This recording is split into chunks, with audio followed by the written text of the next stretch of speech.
Bonsoir. Ça va bien? Ça va. Bon, merci d'être venu de si loin parce que je sais que vous êtes du côté de Privas, c'est ça, en Ardèche? Oui, c'est ça. Jolie région. Alors, auteur du livre Journal d'un éveil du troisième œil en 3 tomes. Donc, c'est-à-dire que là, on a tout expliqué et on va tenter un petit peu justement de comprendre ce qu'est ce troisième œil. En tout cas, quel est votre troisième œil à vous? Alors, on se tutoie, on se voit, on fait quoi? On se tutoie, on se tutoie. Alors voilà, c'est plus parce que je sais pas quel tu as, mais à peu près le même âge. T'as quel âge? Oh là, bientôt 40 ans. Ah, bientôt là, je suis beaucoup plus vieux, j'ai pas une claque. C'est bon. Alors, tu vas me vous voyez. Oui, votre Altesse. Alors, bien évidemment, c'est Christelle Seval, tu sais, qui était venue ici, qui nous avait dit il faut absolument que tu invites Christophe Alain parce que c'est un clairvoyant et on va pouvoir parler avec lui de plein de choses, des différentes dimensions et du regard surtout. Parce que ça, c'est le regard en fait qui est important chez toi. Prise de conscience déjà, toi, à quel moment tu as senti que tu avais un autre regard sur ce qui nous entourait? Alors moi ça a été radical puisque j'ai une période dans ma vie où je me suis mis à méditer 4 heures par jour pendant 6 mois. Hein, donc t'as pas fait les choses à moitié? Non, je fais un peu les choses à fond. À fond, d'accord, ok. Et donc ça a provoqué en fait ce qu'on appelle un éveil de Kundalini dans le jargon, mais si je devais le définir, c'est un changement complet des perceptions de la vie. Donc en fait je suis passé d'un monde tout gris à un monde en haute définition, puis avec des perceptions énergétiques dans tous les sens, et un toucher qui dépassait le corps. Donc ça m'a pris une dizaine d'années quand même de réussir à rationaliser moi, et puis de pouvoir comprendre tout ça. D'accord. Et donc une fois que j'ai pu à peu près commencer à structurer mes perceptions, eh ben je me suis amusé, vu que je pouvais aller voir plein de choses et que je suis très curieux, je me suis amusé à aller voir plein de choses et voilà. Alors, quand tu dis je suis allé voir plein de choses, qu'on explique bien, c'est-à-dire qu'en fait, en méditation, quand tu vas voir les choses... Non, c'est un état naturel chez moi. D'accord. Donc c'est constant, c'est-à-dire que je perçois, en plus de mon corps, je perçois en fait tout un tas de... Pour moi, le monde est un gros tas d'énergie en fait, si tu veux. Par exemple, là, que je comprenne bien, dans ce studio, tu nous regardes, et est-ce qu'autour de moi, tu vois des choses? Ben, je baigne dans de l'énergie là, si tu veux. Moi, ça, ma perception normale, c'est ça. Entre toi et moi, je vois passer plein de trucs au niveau énergétique.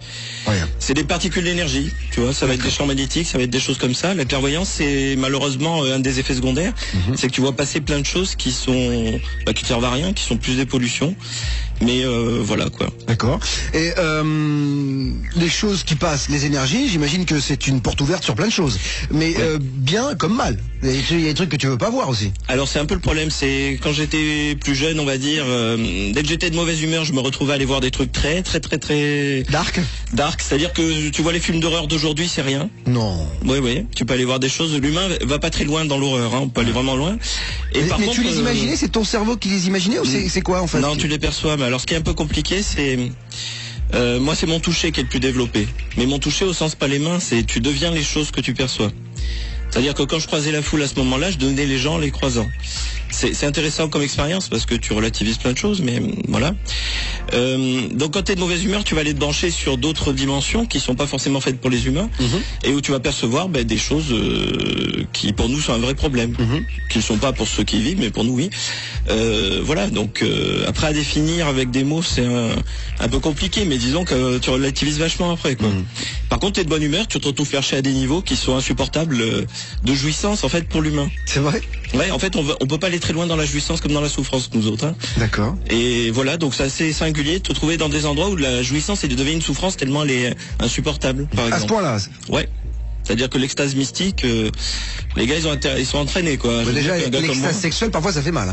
Oui, c'est dire. Ouais, donc. T'imagines ton meilleur orgasme et tu le multiplies par 100 000 de ton corps et ça te donne une vague idée. C'est ça. Et c'est que de la jouissance encore. D'accord. Voilà. Ah oui, ça fait mal. Hein. Oh là là, faut plus toucher la madame, hein, parce que non, là, ça fait. Alors, quand tu dis tu t'élèves et quel est l'endroit où tu te sens le mieux? D'ailleurs, là, t'es sur Terre aujourd'hui avec moi. Est-ce qu'il y a des endroits justement dans tes perceptions où tu te dis putain, j'aimerais bien être là tout le temps? Ouais, ici et maintenant. Ah oui? Et oui, parce que je me suis tellement dispersé, j'ai passé des années à m'amuser, à aller voir un peu tout ce qui traînait. Puis il y a un moment où tu arrêtes de te perdre parce qu'il y a une infinité d'expériences à aller voir. Et tu dis, ce serait bien que je rentre dans la mienne à un moment. Ouais, c'est ça.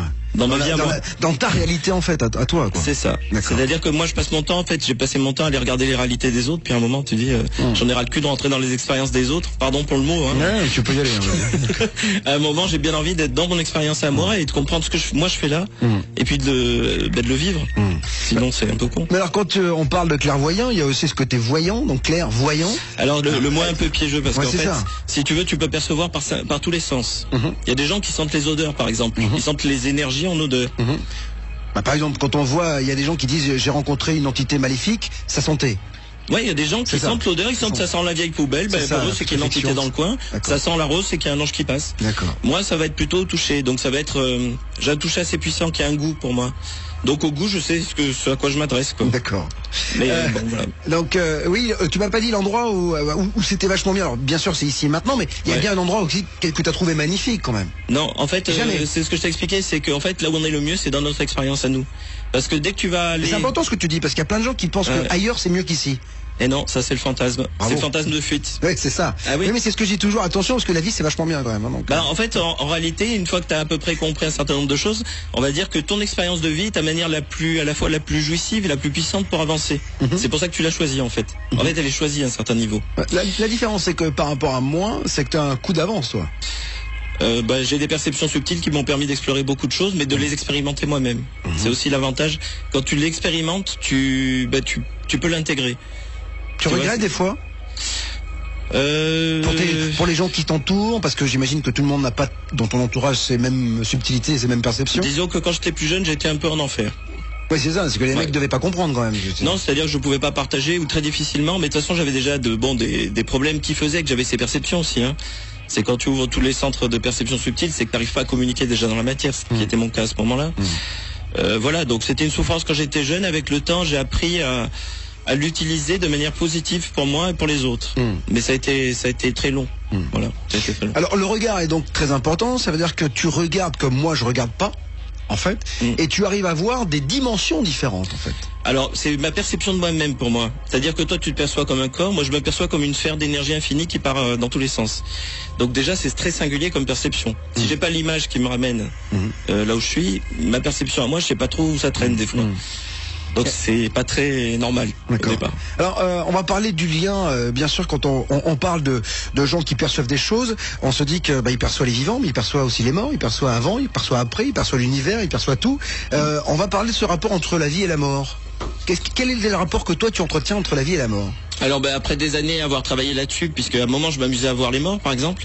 Bon, c'est extrêmement pénible, tu vois un gars, du coin de l'œil, tu dis je vais lui dire bonjour, tu te tournes, il est plus là. Alors l'avantage c'est que il était mort en fait, c'est ça. L'avantage dans les perceptions subtiles, dans mes perceptions en énergie, par contre je le sens bien là et je peux discuter avec, mais dans le subtil, et en fait lui il est content qu'il y en a qui le voient, mais c'est le gars du coin qui sait pas qu'il est mort. D'accord. Et c'est réel, hein, tu en croises comme ça. Et alors c'est pénible parce qu'il est content, il a vu quelqu'un qui pouvait parler avec lui, alors il me l'achète plus après. Mais moi je suis pas je suis pas assistant social pour mort. Les mecs te suivaient en fait, c'est ça quoi. Mais toi imagine, c'est très difficile même pour toi parce que dans un rapport, c'est un humain. C'est pas parce qu'il est mort que c'est pas un humain. Imagine, toi, tu te retrouves d'un coup dans un état, tu sais pas si tu rêves ou si t'es réveillé, t'es mort, t'en es pas aperçu. Mais toi, à la place de... Il y a beaucoup de gens qui ne sont pas qui sont pas certains d'être morts, enfin qui le savent pas. Il y en a quand même qui le savent. Tu croises des fois des chevaliers qui se battent encore sur des... ils sont sur des lignes, on est à l'air diffusé là. Avec mes perceptions, l'avantage c'est que moi l'image je m'en fous, je vais regarder ce qu'il y a derrière. Le troisième œil il révèle la nature des choses. Mais quand tu dis tu vois quand même, tu perçois, quand tu me parles de chevalier, c'est-à-dire que visuellement tu vois le chevalier. Je peux le toucher si tu veux. Carrément. Oui. Ça, tu peux lui serrer la main quoi. Tu peux serrer la main tout ce que tu veux, il suffit de te brancher sur le bon espace-temps. Tu peux serrer la main de Napoléon avec mes perceptions. C'est magnifique. Petit bonhomme, corse, magnifique. Non, ce qui est incroyable, c'est que tu me dis que tu peux lui serrer la main. Ça veut dire que toi, tu pars dans une autre dimension, dans la dimension du chevalier. Non, c'est-à-dire que moi, je suis toujours là, mais c'est comme si en fait, je me tenais au centre d'une toile d'araignée. J'étais relié à peu près, relié à tout l'univers. Tout le monde l'est, hein. C'est que moi, je le perçois, si tu veux. Ce que je fais moi, c'est pas un don, c'est ce que tout le monde fait, mais inconsciemment. Moi, je le fais consciemment. Et donc je perçois des choses que tout le monde perçoit inconsciemment, mais moi je le fais en conscience, c'est tout. Mais ça veut dire que si moi je veux faire la même chose que toi, bon, il va falloir que je fasse 4 heures de méditation par jour, pendant 10 ans, etc. Tu évites l'hôpital psychiatrique, parce que quand tu as ce genre de perception, je peux dire que tu as intérêt à avoir les pieds sur terre, sinon tu sais plus dans quelle étagère. Oui, parce que j'imagine, tu peux pas en parler à tout le monde de tout cela. On dit souvent que les gens qui viennent ici sont hors limite, c'est-à-dire que c'est ce que les gens me disent. Il y a un invité qui m'a dit ça un jour, on est hors limite, c'est-à-dire que voilà, c'est que il faut avoir une ouverture d'esprit pour nous comprendre et pour comprendre nos théories ou nos façons de vivre, etc., ou nos regards. On peut pas en parler à tout le monde. Alors oui et non, c'est-à-dire qu'en fait, il y a 10 ans ou 12 ans, c'était compliqué. Aujourd'hui, pour moi, on est dans des périodes de temps accélérées où tout le monde évolue. C'est-à-dire que et donc on peut aborder ces sujets avec n'importe qui depuis 2-3 ans. C'est très facile. D'ailleurs, tu fais une émission grand public, enfin qui est pas un truc obscur dans un coin. Ah, c'est pas une niche, non, on fait ça pour tout le monde. On était dans une émission grand public et on peut en parler. Et ça fait quelques années que c'est possible. Et pour quelle raison? Une histoire d'ouverture. Ouais. C'est comme si les gens aujourd'hui ils évoluent. Enfin, tu vois le téléphone à cadran et l'iPhone. Imagine le cerveau des gens, il a suivi la même évolution parce que c'est le temps qui va vite, c'est pas l'industrie. Bon, j'en connais 2-3 qui sont encore au cadran. Hein. Ah bah après, même il y a des iPhones qui déconnent et qui captent rien. C'est bien connu. Hein. Alors parce que j'en reviens à ta vie d'aujourd'hui. Tes enfants, t'as des enfants? J'ai un enfant. Voilà, t'as un enfant, une femme ou des amis, j'imagine. À un moment donné, quand tu leur parles de ce que tu perçois toi, tu leur parles déjà. Alors moi j'ai fait très simple, c'est que en fait ma femme elle a les mêmes perceptions que moi. Ah ouais. Puisqu'en fait j'ai commencé à travailler avec un ami qui pouvait percevoir comme moi. Seul c'est en fait t'as fait ça pour la draguer, quoi, c'est ça. Ouais, c'est facile en plus. Hein, avec les perceptions subtiles c'est beaucoup plus facile en fait, si tu veux savoir.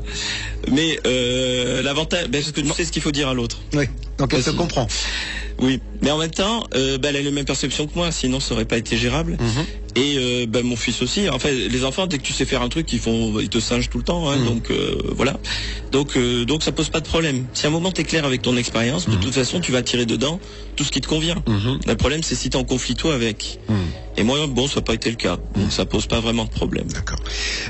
Parle de ces perceptions radicales. Hein. Ça a été après quand même 10 ans de méditation, 4 heures par jour.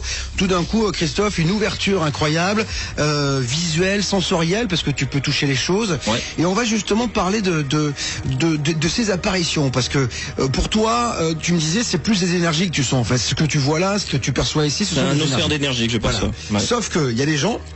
Et c'est important parce qu'on travaille, tu sais, sur les apparitions de la Vierge Marie, on travaille aussi sur les ovnis. Et toi, tu me dis, en fait, tu as une explication assez rationnelle, assez claire en fait là-dessus. Hein. Il faut comprendre comment marche notre mental. Notre mental, son rôle, c'est le cerveau capte des choses et il modèle une image en 3 dimensions. Cette image en 3 dimensions, il va la faire avec ce qu'il connaît. Donc notre mental s'est structuré dans notre enfance avec ce qu'il savait, ce qu'il comprenait de la vie. Donc l'image qu'on voit du monde n'est pas une réalité absolue, c'est une réalité relative qu'on construit avec nos perceptions. Donc en fait ce qui se passe, c'est les gens vont se brancher, on va dire, dans cet océan d'énergie qui est le monde en fait, hein, l'univers. Ils vont se brancher sur une énergie particulière qui est pas forcément, qui est là. Pourquoi on sait pas. C'est qu'à un moment peut-être le lieu répond à ça, ou peut-être c'est eux qui sont dans un état d'esprit particulier, et leur cerveau va ramasser ça et il va essayer de le modéliser comme il peut. Et donc il va aller chercher qu'est-ce qui est le plus proche dans le mental de la personne pour donner la forme à cette énergie. Et donc ça rentre dans la perception du monde de la personne parce que c'est le mental qui crée cette perception. Et lui il dit ce que j'ai le plus proche ça va être Jésus, Marie, Joseph ou une soucoupe volante ou voilà. Et il va sortir ce qu'il.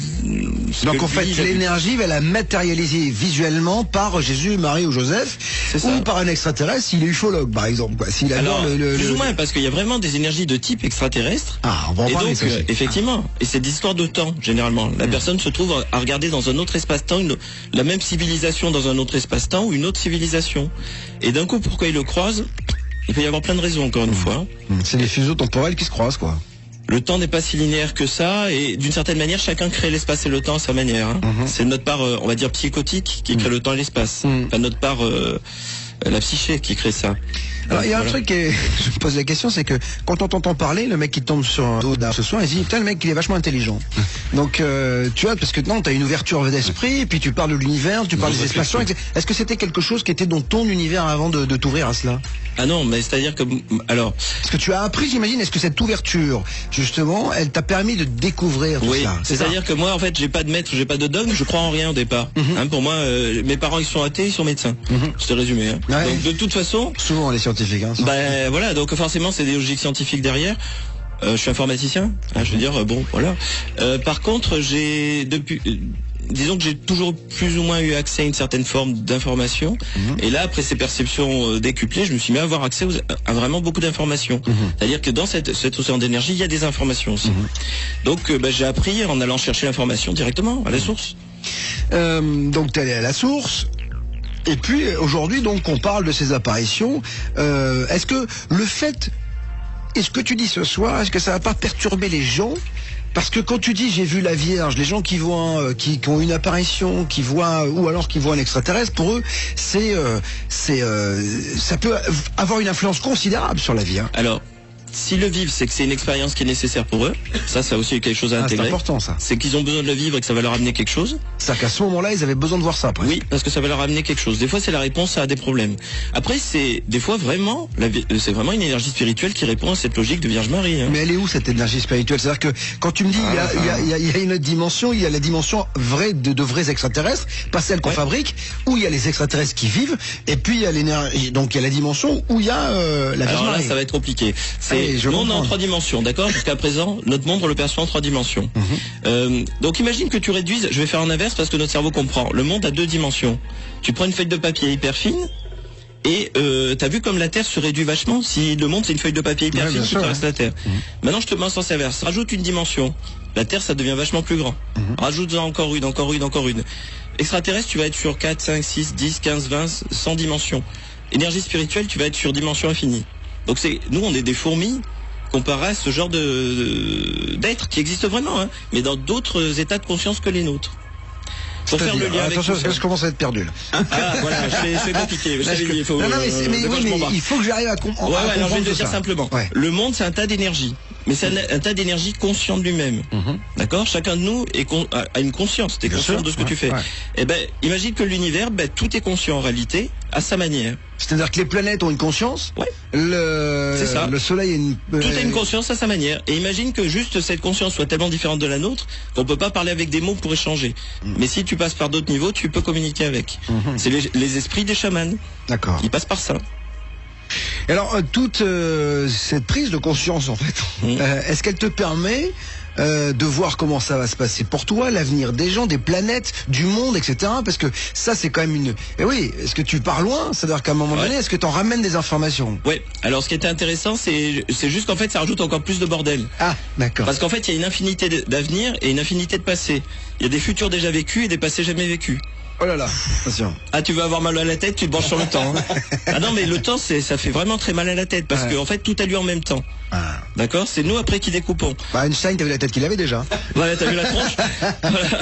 Donc les histoires de temps, c'est un peu compliqué parce qu'en fait, il y a une infinité de futurs. C'est un choix d'un niveau. Donc tu me dis qu'il y a plusieurs futurs en fait. Une infinité. Et vraiment? Oui. Mais c'est-à-dire qu'en fait, moi, je vais vivre un futur, toi, tu n'es pas le même que le mien et tu viens pas forcément du même passé. Ouh. Ça fait mal à la tête, hein. Ah, tu voulais avoir mal à la tête. Moi, je te dis ce que j'ai perçu. Il n'existe qu'un éternel moment présent dans lequel le futur et le passé sont des constructions. D'accord. Ce qui est intéressant, c'est de la divine comédie. On joue une scène dans l'instant présent en permanence. Ton passé te sert à savoir qui tu es aujourd'hui. C'est-à-dire que notre vie aujourd'hui, c'est un jeu? Tout simplement. La divine comédie. Tout simplement, rien de plus, rien de moins. C'est juste un jeu. Je vous conseille de lire le bouquin, Divine Comédie. Hein. C'est quand même assez incroyable. Hein. Bah ouais. Non, mais pour ceux qui l'ont pas lu. donc en fait, chacun a son futur, chacun a son truc. Chacun dans son histoire. Dans son histoire. Ouais. Et donc chacun a une vie passée également? Alors une infinité de vies passées parce qu'en réalité, notre nature n'est pas finie. C'est nous qui créons du fini pour nous amuser avec. Ce qu'on est vraiment, c'est pas ce personnage, c'est pas ce corps, c'est pas cet esprit. C'est autre chose. C'est quoi? Vacuité. Alors on part chez les bouddhistes direct, c'est un peu compliqué.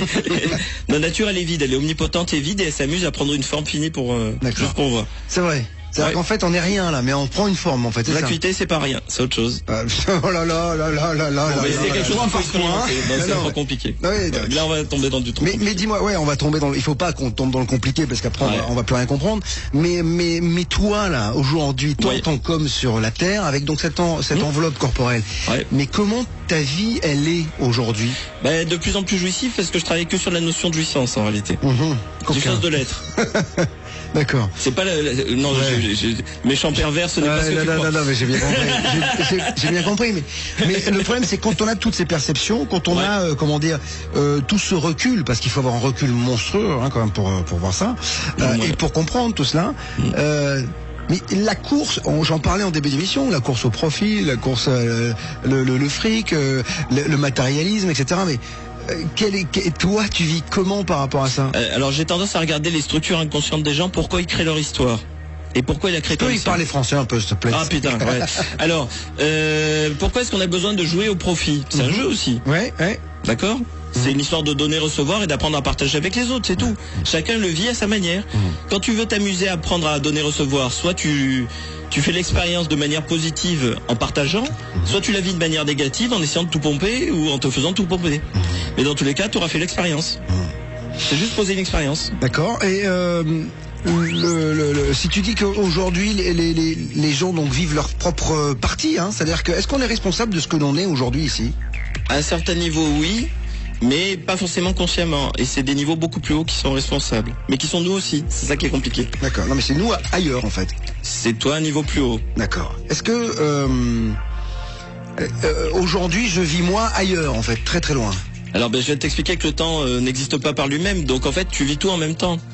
C'est juste qu'à un moment que je ne le perçois pas au même moment en fait, c'est ça? Non, heureusement, le temps et l'espace ça sert à ça. Il y en a qu'un seul qui fait l'expérience, hein. Parce qu'il n'y en a qu'un seul, c'est l'alpha et l'oméga, appelle-le l'univers si tu préfères. D'accord, il n'y a que lui en fait. Il n'y a que lui, il joue juste avec plusieurs. Tout le monde est l'univers entier qui rêve de lui-même. C'est tout. Dit comme ça, c'est peut-être plus simple que de parler de divin. Mais... Bon, on va marquer une petite pause musicale, je vais me rafraîchir un peu parce qu'il faut que je comprenne un peu tout cela. On va revenir dans un instant, on aura une question hein, d'ailleurs, ça réagit beaucoup hein, sur le Facebook. Oui, ça a réagi sur Facebook et on a Richard qui nous dit qu'il a fait une crise d'épilepsie et que depuis il a son don de médium et c'est Perchard qui a fait une épilepsie de 11 à 18 ans puisqu'il a donné d'autres détails. Ça a duré longtemps hein, quand même. Un mec aurait pu l'aider. Et depuis il a ses perceptions et sa médiumnité qui s'est développée mais il n'arrive pas à la contrôler et il voudrait savoir pourquoi ça s'est développé. Alors moi je me branche dessus, hein, je lui dis ce qu'il vient. Se brancher ça veut dire qu'en fait moi je suis dans un tas d'énergie, je me branche sur ce que tu as dit, que ce soit abstrait ou concret c'est pareil, et il me vient une information. Donc moi ce qui vient c'est comprendre le sens de l'opposition à autrui. C'est ça l'expérience. Alors, en français là aussi encore une fois. Donc en français, là c'était les mots pour la personne qui l'a posé. Oui, mais là en français. Il n'y a pas que lui. Hein, c'est pas tout le monde, c'est pour lui. C'est-à-dire que tout le monde peut vivre une expérience qui paraît similaire mais qui appelle autre chose. Hein. La médiumnité c'est entre 11 et 18 ans, ouais, il est dans l'adolescence. Donc c'est l'idée de l'adolescent, il doit apprendre à se confronter aux autres entre autres. Et comment est-ce que je gère la confrontation aux autres? Apparemment ça a bloqué. Et donc la médiumnité c'est une manière de comprendre l'autre pour pouvoir s'y confronter. Voilà, c'est ça qui vient. Bon, voilà, pour lui. Vous faites ce que vous voulez. Vous avez compris ou pas? Non, vous n'avez pas compris? Faut que je... Oui, explique parce que moi j'ai pas compris. Alors, l'adolescent, il apprend à se confronter à l'autre. Ouais. L'enfant, il est face à lui-même, il est dans la survie. Ouais. L'adolescent, il apprend la liberté. Liberté, sexualité sacrée, c'est l'adolescent. En chakra, je te dirais, c'est le deuxième chakra. Mais bon. Ne commence pas à rajouter des trucs. Là, on a perdu le fil, ça y est. Sans déconner, il met des couches et des couches et des couches. Bon, l'adolescent doit apprendre la liberté, entre autres.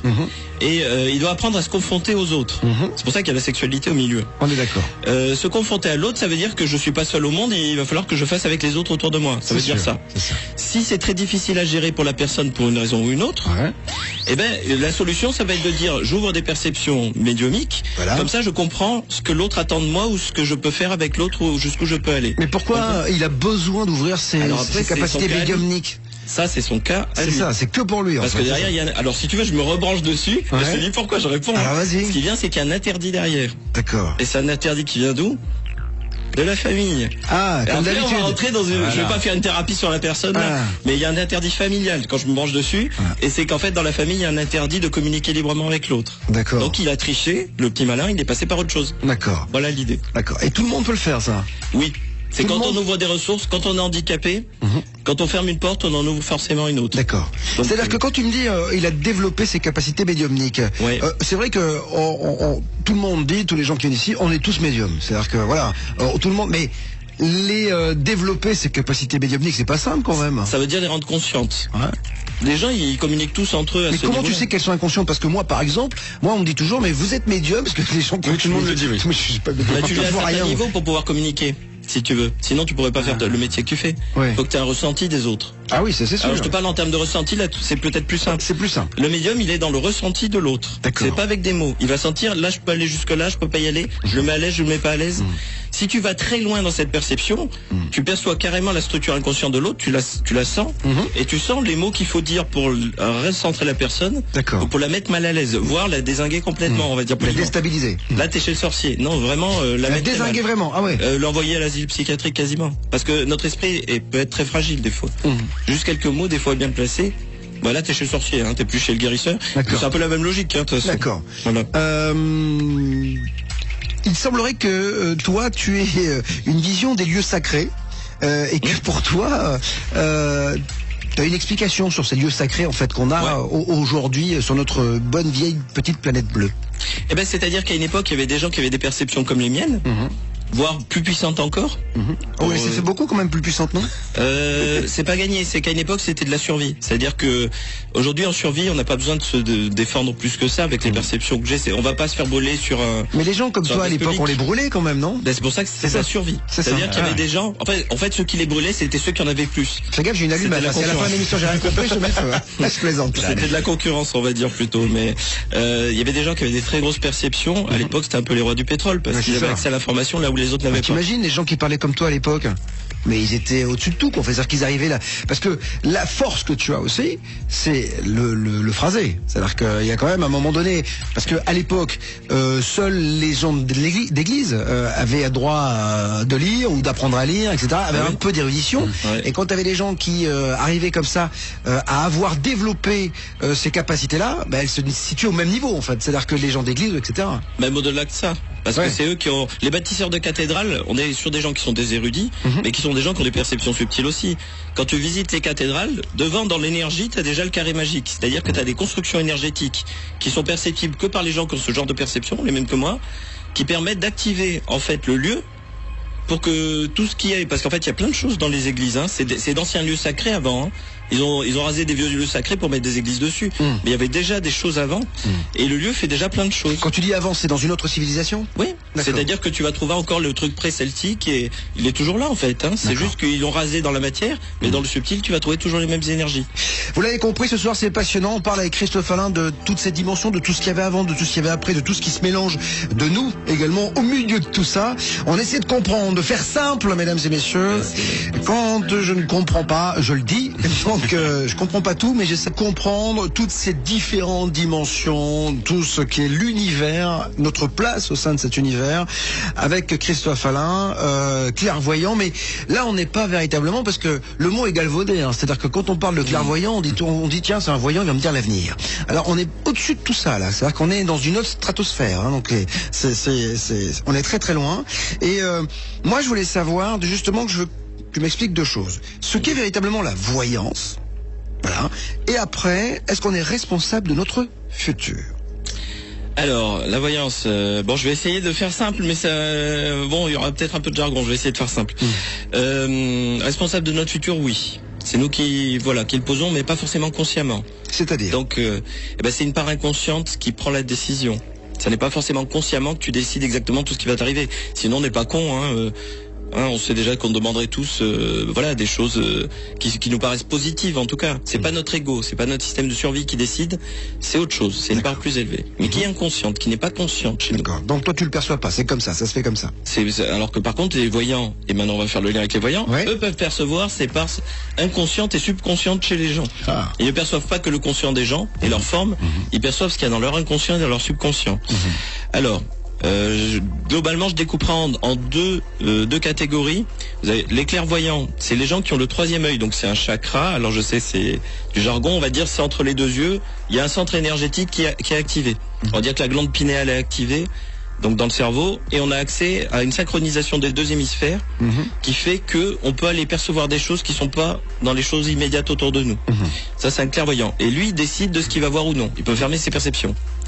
Un médium, c'est quelqu'un qui a des trous dans ses corps énergétiques, à savoir qu'il n'est pas étanche. Ça veut dire qu'en fait, il passe à un endroit, il y a n'importe quoi qui rentre dedans et qui l'influence. C'est ce qu'on appelle le canal, en fait, c'est ça.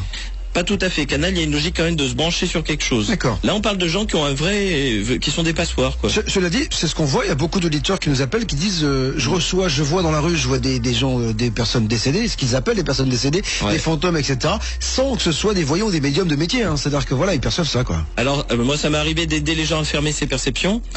Ça peut être un traumatisme infantile sur la notion de mort, qui fait que d'un coup, l'enfant se met à percevoir les morts parce qu'il y a un trou dans le corps énergétique qui s'est créé pour ça. Dès qu'on a trouvé Pourquoi les enfants d'ailleurs sont beaucoup plus réceptifs? Parce qu'ils sont en train de se structurer. Et donc quand on se structure, on peut faire absolument n'importe quel choix. D'accord. C'est pour ça qu'ils voient parfois les fantômes, comme dans le film Le Sixième Sens par exemple. C'est ça. Leur cerveau fait encore le tri entre ce qu'il a le droit de modéliser ou non. C'est un peu l'idée. Si la famille, tout le monde voit les morts, l'enfant il a le droit de voir les morts. Mais c'est un don ancestral. D'accord. Hein, c'est très con, hein. C'est qu'est-ce qui est autorisé dans la famille ou non, généralement. Ah Et ouais. pas dans le conscient, dans l'inconscient familial. Mais c'est vachement intéressant. Ça veut dire qu'en fonction de l'éducation que tu as, de ta culture, etc., tu perçois pas les mêmes choses. En fonction des non-dits familiaux, c'est très différent de l'éducation. C'est qu'est-ce qui passe Oui, dans enfin, les les non-dits. non-dits, c'est l'éducation. C'est-à-dire que si on te dit t'as pas le droit de faire ça, c'est Oui, juste, ça fait ça partie correspond un peu, ça fait partie. Non, parce que le bébé, Arrête, hein, maintenant. c'est ce qui passe dans l'inconscient, voilà. C'est encore un peu différent. Mais voilà, on peut dire l'éducation si tu veux, pour dire simplement. Oui, c'est-à-dire que c'est les non-dits. Enfin, t'as pas le droit de faire ça ou t'as pas le droit de faire ceci. En fait, ça peut n'avoir jamais été dit par les parents, mais c'est très clair que si tu te mets à dire que tu vois des morts, ça va très mal se passer. On est d'accord. D'ailleurs, Voilà l'idée. Mais c'est pour ça d'ailleurs que les gamins, souvent, qui Ferme les les voient, perceptions. ils veulent pas les voir. Et ben, ils le disent pas déjà. Bah, ils ferment les perceptions parce que sinon t'as trop de problèmes à gérer derrière. Quand on te dit qu'il faut pas, bah tu obéis hein, généralement. Moi, quand j'étais petit, pareil, je voyais un vieux monsieur sur un lit qui était au bout de mon lit, et en fait, ce monsieur était mort dans la maison dans laquelle on habitait. Et à un moment donné, après, j'ai plus vu, hein, et je m'en suis plus souvenu en fait. C'est-à-dire que c'est mes parents qui me l'ont dit, que je l'avais dit à ma mère, et elle m'en a reparlé, mais genre 10 ans après, elle me dit, tu sais que quand t'étais gamin, dans cette maison-là, tu voyais un vieux monsieur qui me pinçait, paraît-il, tous les soirs, et que je me réveillais en pleurant. Pour ça, à chaque fois qu'elle venait, je disais, j'ai vu un vieux monsieur qui me fait mal, etc., etc. C'est quand même incroyable. Alors ce monsieur, est-ce qu'il était mort, est-ce qu'il était vivant? De quoi, dans ton histoire à Dans toi mon histoire. Est-ce qu'on peut imaginer que ce monsieur était quelqu'un qui était décédé dans cette maison parce que entre les différentes dimensions, entre les personnes qui sont mortes, tout ça machin, on a du mal à s'y retrouver quand même. C'est ça. Ouais, bah ça peut être n'importe quoi. Ça peut être des boucles temporelles aussi. C'est quoi ça, les boucles temporelles? Bah tu peux percevoir autre chose toi-même dans à une autre époque aussi. Voilà, des choses comme ça. Je vais y aller, moi. Je vais aller faire un tennis. Non, mais c'est génial parce qu'il y a plein de. T'imagines pas la quantité de choses qu'il y a dans l'univers. Et alors, les scientifiques là-dedans. Les scientifiques, parce qu'il y a plein de gens quand même qui travaillent sur le cerveau pour les capacités, machin, tout ça. T'as eu contact avec des gens comme ça pour essayer de leur expliquer ce que toi tu perçois? Ou t'es pris complètement, c'est de la hérésie, t'es pris pour un fou? Non, de toute façon, je cherche pas à démontrer quoi que ce soit. Moi, je suis assez d'accord avec ce que tu as dit au début. Je perçois quelque chose, je le dis à la personne. Si ça l'aide, c'est bien. Si ça l'aide pas, bah, voilà, c'est comme ça. Hein, j'essaie juste d'aider la personne, mais pas de démontrer quelque chose, puisque le monde de chacun appartient à chacun. Donc voilà, moi, le mien, il est ce qu'il est. Je le dis, mais c'est juste parce que c'est un retour d'expérience, si tu préfères, pour moi. C'est pour ça que mon livre s'appelle Journal d'un éveil du troisième œil. C'est juste un retour d'expérience, en fait. Donc, je cherche pas à démontrer quoi que ce soit. Pour moi, la science est une religion comme une autre. C'est-à-dire que juste ils ont posé que l'univers était con, que Dieu n'existe pas. Donc forcément ça crée la robotisation, c'est logique. Hein. Alors tu mets le doigt sur quelque chose qui m'intéresse, Dieu, la religion, etc. Dans ton monde à toi, dans toutes tes perceptions, c'est quoi? Pour moi, Dieu pour moi c'est l'alpha et l'oméga, c'est l'univers entier. Le non manifesté, le manifesté, c'est la totalité si tu préfères. Lui, il fait jamais chier personne parce que en fait, la matière, c'est un espace de libre expression. On peut faire ce qu'on veut. C'est pas lui qui va venir t'emmerder. Donc à partir de là, voilà.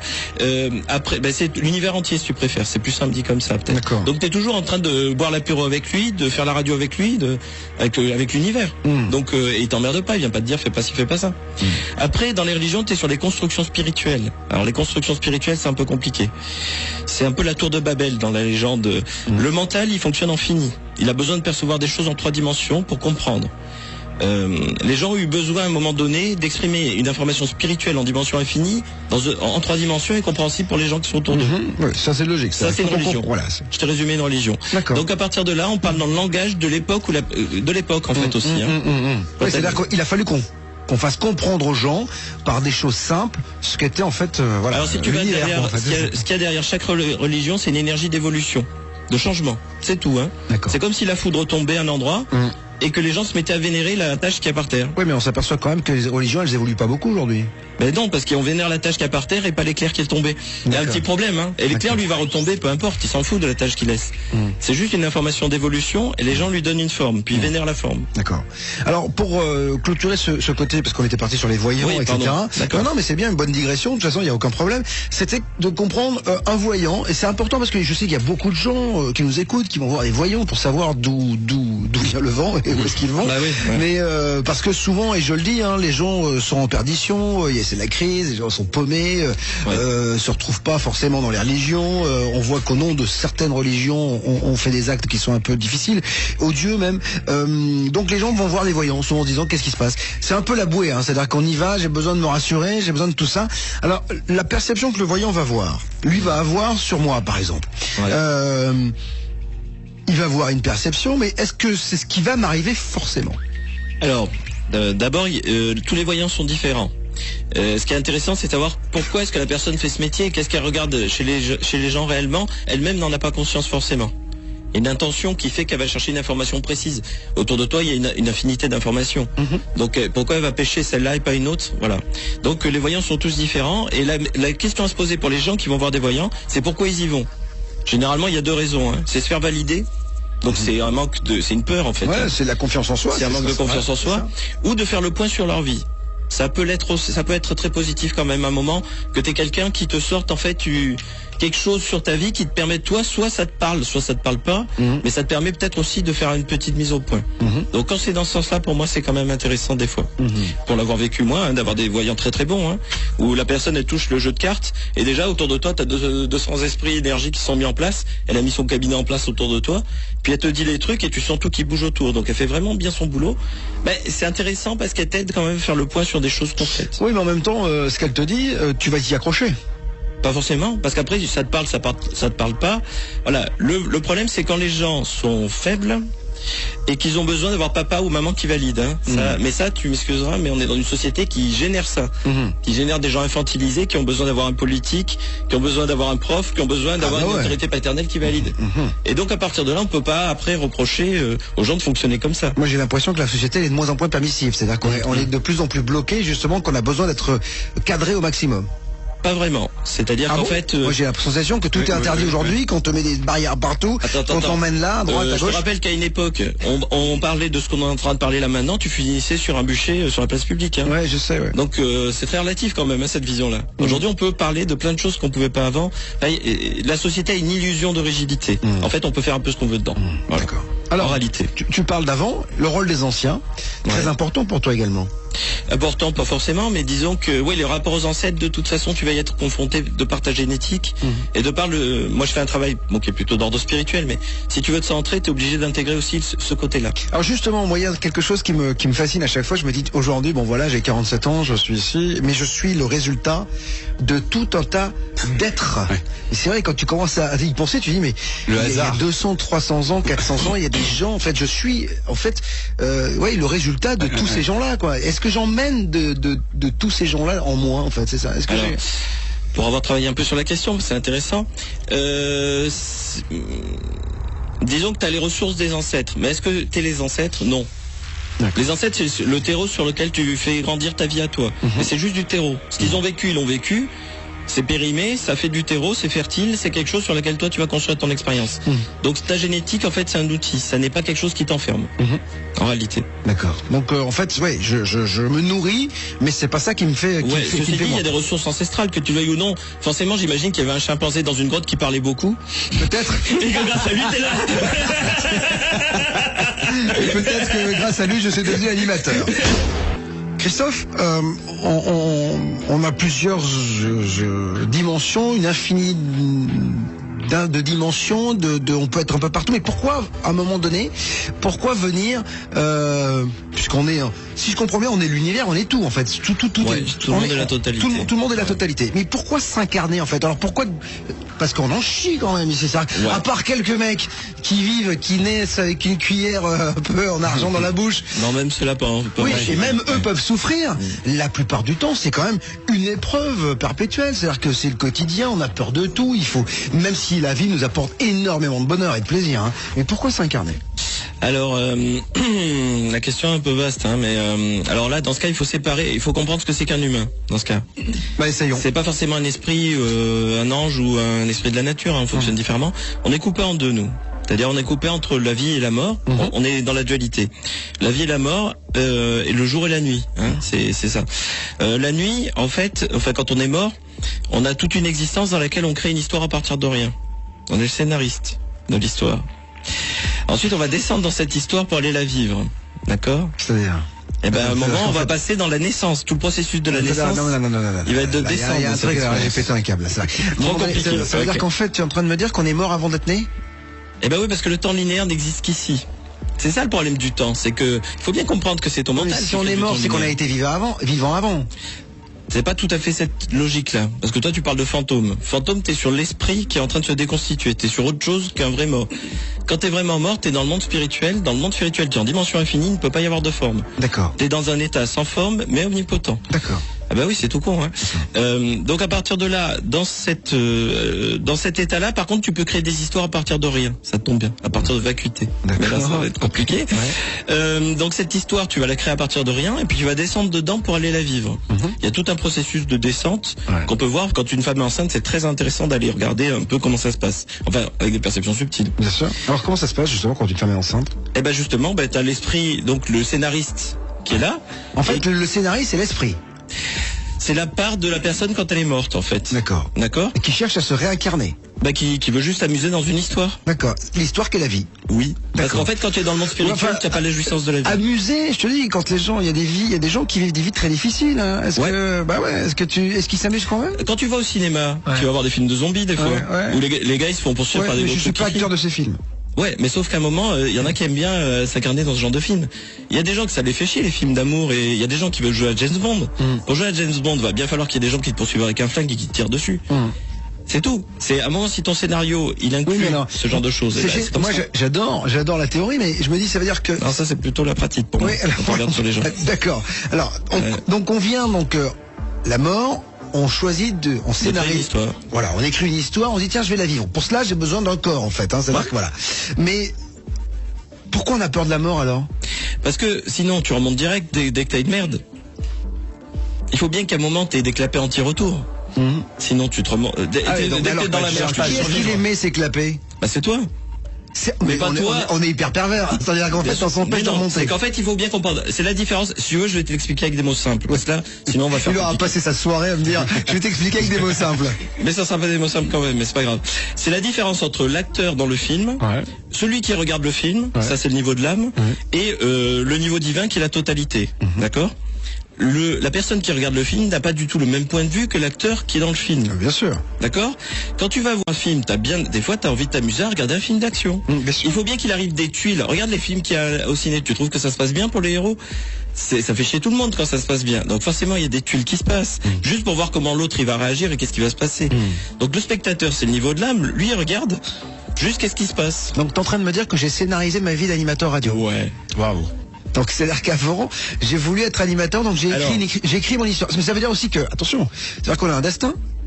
Alors, ce qui va te faire encore plus mal à la tête, imagine, tu es en train de lire un livre. Je te pose des questions incroyables. C'est-à-dire que vous savez que depuis que je fais cette émission, je me surprends à poser des questions. Même moi, elles me font mal. Donc voilà. Donc vas-y. Alors, imagine, tu es en train de lire un livre. Toi, tu vas le lire en temps linéaire, c'est-à-dire que tu lis un mot après l'autre. Voilà. On est en temps linéaire. Le bouquin est écrit en entier. Il n'a pas attendu pour que la fin soit écrite. Bien sûr. Maintenant, imagine qu'à chaque fois que tu lis une ligne, il y a une interaction entre le scénariste et l'acteur, et qu'à chaque fois que tu fais un retour au scénariste, il change tout le livre derrière. Donc tu es sur quelque chose qui est écrit jusqu'à la fin, mais qui change de forme à chaque instant. C'est hallucinant. Eh ben, c'est la réalité, c'est comme ça. C'est hallucinant. C'est hallucinant. Voilà. Et en même temps, c'est ce qui fait. On en revient au voyant tout à l'heure. Ça veut dire qu'il peut voir quelque chose et finalement, c'est pas ce qui va arriver. Parce qu'en fait, il va voir plein de futurs possibles, mais en même temps, ça dépend après à quel niveau il regarde. Parce qu'il y a s'il regarde juste dans l'émotionnel des gens. Il y a des gens qui regardent que l'émotionnel, qui sont juste empathiques. Donc là, effectivement, ils vont te sortir les choses les plus évidentes pour toi. Vous allez pas bien, ça s'est pas bien passé avec votre belle-mère, machin, des choses à la con. Bon. Après, ils vont regarder dans le mental. Ceux qui regardent dans le mental, ils vont te sortir des choses sur ta manière de penser et de fonctionner. Ceux qui regardent dans tes constructions spirituelles, ils vont sortir des choses sur tes chemins de vie, entre autres. Après, il y a tout ce qu'on appelle la psyché. Alors, les gens qui perçoivent là-dedans, quand même, faut avoir des grosses perceptions. Là, tu es dans les histoires de temps de la personne. Comment est construit l'espace et le temps. Et voilà. Donc, des voyants, en théorie, sont censés regarder dans l'espace et le temps. D'accord. D'accord. Ça peut être compliqué de ramener quelque chose de cohérent. Mais moi, ce que j'adore dans tout ça, c'est le fait que, en fait, avant, j'ai écrit ma vie, en fait. C'est-à-dire que j'ai écrit mon scénario, mais le scénario change au fur et à mesure de ma vie. Si tu choisis, oui. Tu peux changer tout à chaque instant. Le libre arbitre, c'est à chaque instant, on peut tout changer en réalité. Et c'est juste une question de changer son point de vue des fois sur sa vie. Est-ce que, alors, je reviens à des choses matérielles, enfin pas matérielles, mais en tout cas humaines, entre guillemets, si tu veux. Est-ce que... Attends, j'essaie de bien formuler mon truc. C'est-à-dire que quand par exemple j'ai une très grosse envie, quand tu sais on dit que quelqu'un est ambitieux, qu'il a envie de réussir, ça veut dire qu'en fait c'est pas écrit et il a envie à un moment donné de changer son écriture de scénario, quoi. Alors ça dépend quelle partie de lui a envie. C'est ça tout le problème entre la spiritualité et les gens qui n'ont pas du tout fait de clarté dans leur fonctionnement. Si c'est ton ego, donc ton système de survie, l'ego c'est le système de survie en réalité, qui veut absolument quelque chose, lui il est tout en bas, il a aucun pouvoir. Je suis en survie moi alors. Je plaisante. Comme alors je te dirais que toute la population est en survie dans notre système. Il y a très peu de gens qui sont en vie. C'est-à-dire qu'ils se sentent suffisamment en sécurité pour construire ce qu'ils ont envie. Et qui courent pas après quelque chose à la fin du mois ou autre chose, ou qui n'ont pas peur à tous les niveaux. 99,9% des gens sont dans cette course. C'est ça. On est bien d'accord. Bien sûr. Ils sont en survie. Donc c'est voilà. Et en fait, quelle est la part de toi qui a décidé? Ce qui se passe à un moment donné, c'est que tu t'aperçois qu'il y a des parts de plus en plus profondes, et quand tu alignes toutes les parts entre elles, effectivement là tu peux être créateur en conscience de ta vie. Poser quelque chose et que ça y arrive. Ça c'est énorme. Là tu vas chez Jésus alors. Ah, c'est ça. Oui, là t'es en spiritualité, j'ai aligné tous les niveaux, et donc du coup l'acteur, le scénariste se font plus la gueule, ils se sont réconciliés, ils peuvent faire quelque chose. C'est une fusion quoi, c'est fabuleux quoi. C'est une fusion entre l'absolu et le relatif, entre la part absolue et la part relative. Alors magnifique, j'ai écrit ma vie, donc j'arrive à la fin de ma vie, alors, alors quand je meurs, par exemple, c'est moi qui choisis l'heure de ma mort ou pas, inconsciemment? Ouais, c'est l'âme qui décide. L'âme quand elle décide que tu n'as plus rien qu'elle n'a plus rien à apprendre, le spectateur qui zappe, c'est lui qui tient l'audimat, c'est pareil qu'à la radio. Est-ce qu'il y a attends, c'est génial, c'est génial. Est-ce qu'il y a des spectateurs de ce que l'on vit sur Terre aujourd'hui? Alors, c'est la Divine Comédie, bien sûr, il y a des spectateurs. Il y a des gens qui nous regardent vivre en fait. Des gens, pas forcément des humains, mais des parts de toi aussi, mais oui. C'est-à-dire que, alors, j'ai trouvé ça aussi sur des gens, il y en a qui se font la télé-réalité en direct. C'est de la nuit, le scénariste, il demande aux autres de voter pour ce qui va lui arriver le lendemain. Ça, j'en ai vu un, et il me disait, je comprends pas, j'ai l'impression que ma vie m'appartient pas. Ah oui? Et il y a un petit problème, voilà. Quand tu vas regarder, que tu vois ça derrière, effectivement, ça peut arriver. D'accord. Mais c'est des choses, qui sont un petit peu... Alors, il y a bien évidemment une question qui est énorme, c'est Jack qui dit, alors, il croit en Dieu ou pas? C'est ce qu'il dit. Moi, ce que je perçois, c'est juste qu'en fait, si je devais parler de Dieu, je dirais que tout le monde est Dieu en fait, parce qu'il y en a qu'un. Il y en a qu'un qui fait semblant d'être plusieurs. Il a juste découpé avec le temps et l'espace pour vivre toutes les incarnations séparément. Mais tu peux croiser que toi-même dans une autre incarnation en fait. D'accord. Alors, mais voilà. Alors, donc la notion de Dieu, elle est un peu. Alors, on y reviendra d'ailleurs parce que voilà, on va parler du Big Bang tout à l'heure, etc. Alors l'univers, Dieu, etc. On va parler de ça avec Didier Salvignol dans 20 minutes. La réincarnation. Ouais. Important aussi parce que donc on vient, on s'incarne. Ouais. Et puis on meurt et certaines personnes reviennent. Alors, d'après ce que on me dit, plus ou moins tout le monde, généralement. Moi, on revient donc. Ici. D'accord. Alors, ce qui est un peu compliqué, si je te l'explique comme j'ai expliqué avec l'acteur, avec le scénariste. Sauf qu'on est odieux parce que si tu me dis qu'on est acteur de nos vies et scénariste de nos vies, moi demain, malheureusement, je vais partir avant mes enfants. Heureusement, dans l'ordre des choses, mais je vais les quitter. À un moment donné, pourquoi en tant que papa, en tant qu'égoïste, non, parce que l'amour c'est exclusif, l'amour pour les enfants, etc. Pourquoi je me réincarne pas, mais pour être avec eux? Parce que en fait, alors là, si tu veux du perché, on va faire du perché. Mais à un moment donné, tu vois. Alors, on va faire perché, excusez-moi pour les termes, je vais essayer d'être simple. Non, mais essaie de faire simple dans le perché. Alors, si je te remets au départ, et une notion de dire, au final, d'où on vient, du nirvana, c'est-à-dire l'endroit où il y a toutes les vérités et les jouissances. Donc, vacuité, on va l'appeler. Vacuité va pas te quitter, c'est vacuité. Vacuité. Nirvana. On vit d'abord le minéral, puis le végétal, puis l'animal, puis l'humain, puis l'angélique, l'archangélique, le bouddhique, et on retourne à la vacuité. C'est un cycle. D'accord. C'est très très long ce cycle. Donc en fait, ça veut dire que tous les humains qui sont ici ont déjà vécu tout le minéral, tout le végétal, tout l'animal. Sinon, ils pourraient pas être là. D'accord. Mais après, il reste des choses à vivre. Alors voilà, c'est-à-dire que dans l'humain, déjà, t'as énormément de cycles. C'est là que tu vas rencontrer les extraterrestres, dans l'humanité. Parce qu'en fait, c'est juste, tu regardes tes ancêtres, ils te verraient arriver, ils diraient c'est un extraterrestre. C'est sûr. C'est logique. T'as vu la tranche qu'on a par rapport aux hommes de c'est clair. Et puis même nos voyants de locomotion, nos machins, nos trucs, c'est quoi? C'est un truc. Donc en fait, dans tout ce processus, on va passer de l'animalité jusqu'au niveau d'après, et on va le vivre sur énormément de cycles. Donc c'est extrêmement long. On se réincarne quasiment une infinité de fois. Et pendant tout ce temps, on ne perd jamais les liens avec les autres. Ça veut dire que du début à la fin de l'humain, tous ceux que tu as rencontrés, tu vas garder le lien avec eux. Mais le lien spirituel. Donc là où c'est parfait. Pas là où tu as créé de la densité, de la rancœur. Parce en fait, un lien, quand tu crées un lien, nous les humains, on fonctionne en faisant des liens. On a des structures et des liens. On est des êtres de tendons et d'os. Structures et liens. Donc on fait des liens. Et quand on les densifie, on va être intime avec les autres, mais y compris ennemi intime. Tu peux faire un lien de haine, et tu vas être ennemi intime. Quand tu meurs, on va devoir couper ce lien, parce que, en tout cas, la densité de ce lien, et c'est ça le deuil, qui est nécessaire. Donc même les gens hyper spirituels, tu perds ton fils, je peux dire que tu vas pleurer. Hein. Ah bah ça je te confirme. Ouais. Voilà, moi aussi. Et c'est pourquoi, parce qu'il y a besoin de couper la densité de ce lien. Mais ceci dit, le lien avec tous ceux que tu as rencontrés, tu le gardes toujours jusqu'à la fin de l'humain. Bob vous dit toute la vérité tous les soirs et sans pub. Christophe Alain est avec nous, auteur du livre Journal d'un éveil du troisième œil, en 3 tomes. Christophe, on va évoquer, j'étais en train de parler des pyramides tout à l'heure. Il y a des monuments comme ça, aux 4 coins de la planète, comme les Moailles, par exemple, sur l'île de Pâques. On se demande encore une fois comment tout cela a pu exister, en tout cas comment tout ça a pu être déplacé, construit, etc. Quel est toi, ton sentiment là-dessus? L'île de Pâques, j'y suis allé, donc c'est peut-être plus simple d'en parler. En pirogue, je suis pas allé voir. Il y a plein de choses très intéressantes dans le subtil, mais après, est-ce que ça a été fait? Oui, ça a été fait par des humains. D'ailleurs, il y a tout t'es persuadé que ça a été fait par des humains? De toute façon, tu vas, c'est Disneyland là-bas. Hein. Il y a que ici ils te montrent carrément les endroits où ils créent les moailles et comment il est créé. C'est simple, hein, il prenait un rocher couché, il le sculptait, il le redressait en fait dans la terre elle-même, mais en creusant en fait. Et ensuite il le faisait comme un espèce de pivot, enfin sur un pivot. Et après les gars ils tractaient ça, mais en le faisant c'était un culbuto. C'est ça le problème, c'est tracté, ça pèse des tonnes, etc. Ouais, mais ils se mettaient à plusieurs, comme c'était un culbuto, ils y arrivaient en fait en réalité. Hein. Et plus c'était quand même un sacré boulot, mais humainement possible en fait en réalité. D'accord. Alors que la révélation des pyramides montre quand même, en tout cas sur les pyramides, que c'est pas humain, humainement c'est pas possible. La symétrie des choses. Ouais. Est-ce que tu penses pas qu'on a été aidé, en tout cas que... Ah oui, non mais de toute façon tu te branches sur les mois et t'as la soucoupe garée en double fil au-dessus, hein, comme je dis en rigolant. T'es sur des énergies typées extraterrestres. Ah quand même, c'est ça, on est d'accord. Mais alors, un savant qui a une idée un matin, ça vient d'où? Question bête. Sous sa douche, d'un coup, il a une révélation. Il faut bien que l'information vienne de quelque part, c'est comme les scénaristes. Donc soit il allait se brancher sur autre chose, soit il y a un petit malin qui lui a donné l'information. Ah, tu penses que tout ce que l'on crée aujourd'hui, que ce soit artistiquement, scientifiquement, etc., c'est avec l'aide d'une entité extérieure? Alors, tu peux le voir comme ça en réalité. C'est-à-dire qu'à un moment, il y a des gens qui sont des purs clairvoyants, qui vont voir d'autres mondes et qui ensuite en font des films. Il y a des gens qui rêvent des mondes et qui leur donnent peut-être même vie en fait au final. T'as de tout en fait au film. T'as un peu de tout. Voilà, t'as de tout. C'est assez déroutant. Est-ce que toi, on parlait hors antenne de ton quotidien avec ta femme qui a les mêmes perceptions que toi. Est-ce que vous arrivez à avoir une vie normale? Ouais, bah oui, parce qu'en fait, du coup, elle me tient tête, hein.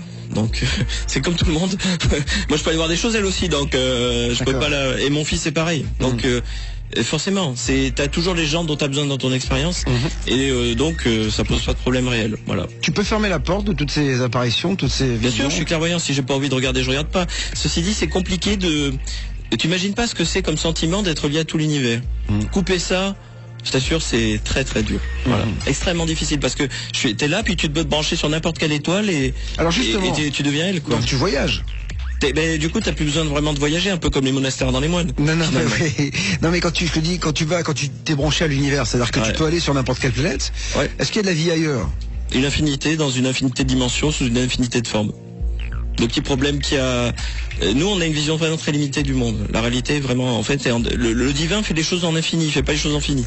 Nous on voit infini, on se dit il doit y avoir tant de dimensions, non, c'est infini. En fait, voilà. Il y a des vies qui nous ressemblent ou pas?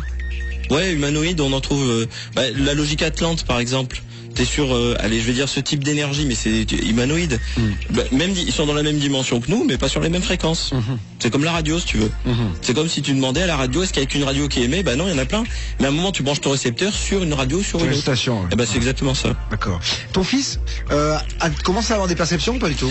Il voit faire, donc il sait faire. Oui, mais il sait faire. T'as mis 10 ans, toi, quand même, en méditation. Les enfants, c'est des éponges. Hein. D'accord. Et donc, il va garder cela s'il ferme pas la porte? J'imagine que oui. Bon, tant mieux pour lui. Il apprend. De toute façon, le but du jeu, c'est qu'il le structure. Et moi, je lui apprends à atterrir. Parce que le problème avec des perceptions comme les miennes, c'est que tu te retrouves très vite dans l'espace, quoi. Et c'est bien un moment que faut avoir les pieds sur terre. Alors, en ayant développé toutes ces facultés, est-ce que tu as pensé à la prochaine vie? Est-ce que tu te dis, je vais pouvoir... Parce que tu sais quelque chose, tu vois quelque chose, tu perçois quelque chose que peu de gens perçoivent. Parce que même s'il y en a qui l'ont, peu de gens, le commun des mortels n'est pas comme toi, tu vois ce que je veux dire. Donc est-ce que tu te dis, tiens, maintenant je sais d'où je viens, qui je suis, où je vais, à quoi ça sert, etc. Est-ce que tu penses que ça va avoir Ça va avoir une influence sur ta prochaine vie. Alors non, parce que en fait c'est contradictoire. Ça te ramène justement au centre de ton expérience. Voilà, ça te ramène dans la logique où, de toute façon, quel intérêt, parce que ça va être un autre scénario, un autre personnage, mais ça va rien changer. Donc à un moment, il reste plus qu'à jouir de soi-même là où on est. Il reste plus que l'ici et maintenant et le vivre complètement. Sinon, tu fuis pour l'éternité. Tu peux passer l'éternité à fuir, à dire je suis là, mais je veux être ailleurs.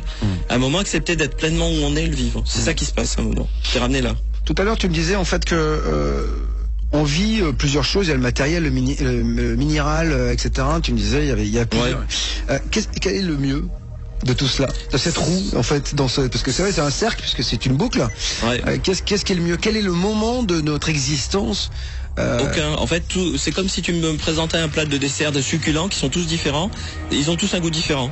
Quand tu subis l'expérience comme nous, c'est-à-dire on n'est pas encore complètement des humains pour moi. On est encore des chimpanzés mutants. Allez, chimpanzés pensants, on va dire poliment. D'accord. Et alors à quel moment on sera n'a pas humain? le libre arbitre. Quand on aura le libre arbitre en conscience, mais on sera des créateurs de monde. On sera plus en train de subir le monde. Alors dernière question. Ouais. Qui est à l'origine de tout cela? Mais il y en a qu'un, mais il y a une notion, il y a un cercle en Irlande qui est assez intéressant, un lieu sacré qu'a fait un chaman. Il n'est pas connu, hein, c'est pas les plus connus qui sont forcément le plus intéressants au niveau énergétique, enfin, plus connus au niveau touristique. Et dans ce cercle, tu as le début de l'univers jusqu'à la fin, justement. Donc tu peux te brancher sur chaque pierre ramène sur une étape de l'univers. Et au début, tu as une histoire on va dire que le divin qui contemple des phénomènes qui jaillissent de rien et qui sera absorbé et qui dit je continue à les regarder ou je m'amuse à descendre dedans pour voir ce que ça fait. Le divin est égal à 0, la somme du tout est nulle. Quand il y a un plus 1, il y a un moins 1. Pardon. Donc quoi qu'il arrive, tout est vacuité. Mais c'est comme s'il y avait des phénomènes qui jaillissaient, l'histoire du Big Bang, et qui étaient réabsorbés. Mais que ça, c'est instantané. Sauf que c'est comme si on s'amusait à créer du temps et de l'espace. Enfin, il y en a qu'un qui s'amuse à créer du temps et de l'espace au milieu pour dire je vais aller m'amuser à vivre plein d'expériences là-dedans. Et au lieu de les regarder juste comme ça, je vais descendre dedans. Et le premier te renvoie là-dessus, sur le divin qui state, à savoir je descends ou je descends pas dans cette expérience. Et la première juste après, c'est l'obscurité totale et la terreur absolue. C'est Lucifer, le porteur de lumière, hein, entre guillemets. C'est un code. Hein. C'est un moment pour créer la conscience, il faut créer de l'ombre et de la lumière. Ce que je mets en lumière, ce que je laisse dans l'ombre. C'est tout. Hein. La conscience, c'est que ça. Donc la nature de l'univers étant clarté, il passe dans cette logique de conscience, il va créer l'obscurité. Et puis il va faire grandir la lumière. Tout le long du cycle. Voilà. Bon, on a essayé de comprendre l'univers de Christophe Alain. En tout cas, si vous voulez en savoir plus, hein, je rappelle qu'il y a ce bouquin, Journal d'un éveil du troisième œil. Il y a 3 tomes, donc de quoi comprendre. À très bientôt, j'espère. Merci.